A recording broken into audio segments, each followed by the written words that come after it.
Good morning, guys. How you doing today? Hope you guys are awesome here on a Thursday.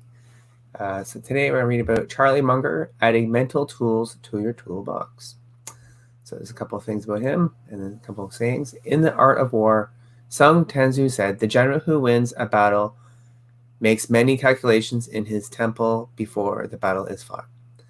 Those calculations are the tools we have available to think better. One of the best questions you can ask yourself is, how can we make our mental process work better?" Charlie Munger said that developing the habit of mastering the multiple models which underlie reality is the best thing you can do. These models are mental models. Mental models fall into two categories. One of which are one that helps us simulate time and predict the future, and better understand how the world works. Example, understanding a useful idea, autocatalytic. And two, ones that help us better understand how mental processes lead us astray. Example, availability bias. When our mental models line up with reality, they help us avoid problems.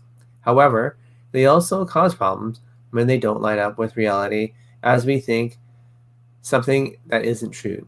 In Peter's book, Seeking Wisdom, since yesterday's reading, he highlights Munger talking about autocatalystics. If you get a certain kind of process going in chemistry, it speeds up on its own. So you get this marvelous boost in what you're trying to do that runs on and on and on. Now, the laws of physics are such that it doesn't run on forever, but it runs on for a good while.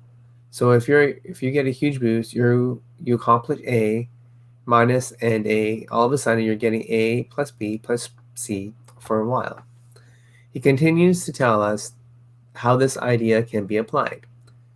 Disney is an amazing example of autocatalystics.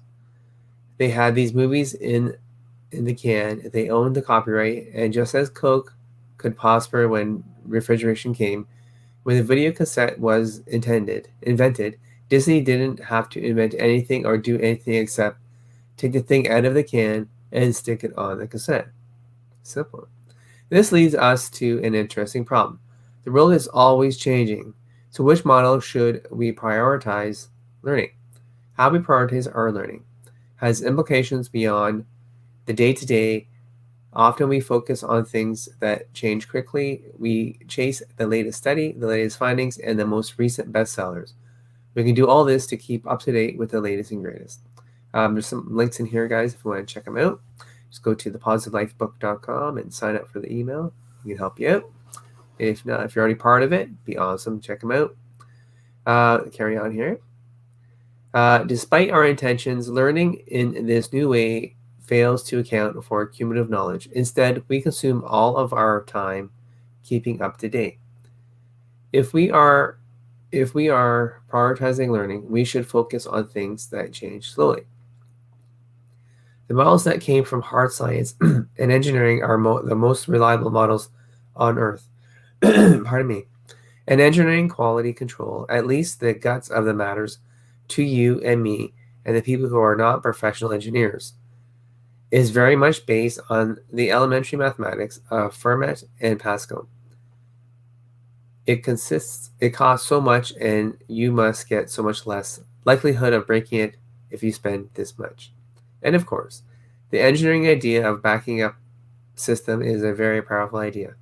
The engineering idea of breakpoints, that's a very powerful model too. The notion of a critical mass that comes out of physical is a very powerful model. After we learn a model, we have to make it useful. We have to integrate it into our existing knowledge. Our world is multidimensional and our problems are complicated. Most problems cannot be solved using one model alone. The more models we have, the better we are able to solve problems. But if we don't have the models, we become the proverbial man with a hammer. The man with a hammer, everything looks like a nail. If you only have one model, you'll fit whatever problem you face to that model you have. If you have more than one model, however, you can look at a problem from a variety of perspectives and increase the odds you come to a better solution. Since no single discipline has all the answers, Peter Bevan writes in Seeking Wisdom, we need to understand and use the big ideas from all important disciplines, mathematics, chemistry, physics, engineering, biology, psychology, and rank them in order of reliability. Charles Munger illustrates the importance of this. Here we go. Suppose you want to be good at declare play in your contact bridge. Well, you know the contact, you know what you have to achieve, and you can count up the sure wins you have by laying down your high cards and invincible trumps. But if you're a trick or two sure, how are you going to get the other needed tricks? Well, there are only 6 or so different standard methods. You've got long suit establishment, you've got fitness, you've got to throw in plays, you got cross ruffles, you got squeezes, and you got various ways of misleading the defense into making errors. So it is a very limited number of models. But if you only know 1 or 2 of these models, then you're going to be a horse by foot in declare play. If you don't have full repertoire, I guarantee you that you will overutilize the limit repertoire you have, including use of these models that are inappropriate just because they're available to you in the limited stock you have in your mind. How much more we got here? I've got a little bit more left. A couple paragraphs here, guys. As for how we can use different ways, Munger again shows the way. Have a full kit of tools. Go through them in your mind checklist style. You can never make any explanation that can be made exceptional. You can never make any explanation that can be made to more fundamental way in another way than the most fundamental way. And you always take with full attribution to the most fundamental ideas that you require to use. When you're using physics, you say you're using physics. When you use biology, say you're using biology. But ideas alone aren't enough. We need to understand how they interact and combine. These ideas do Lollapalooza effects. You get Lollapalooza effects when 2, 3, or 4 forces are all operating in the same direction.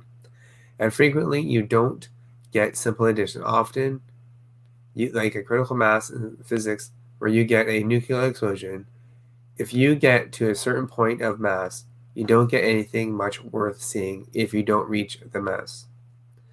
Sometimes the forces just add like ordinary quantities, and sometimes they combine on a breakpoint or critical mass basis. More commonly, the forces coming out of the models are conflicting to some extent, and you get a huge, miserable trade-off. So you must have the models, and you must see the relatedness and effects of the relatedness. Interesting article, guys, today. Hope you understand it. Go back through, check out your email, and go through some of the highlights there of the clickable links there. Check those out. All right, guys. Well, that's it for today. Thank you so much for listening and being here, and have a great day and be positive. Thanks. Bye.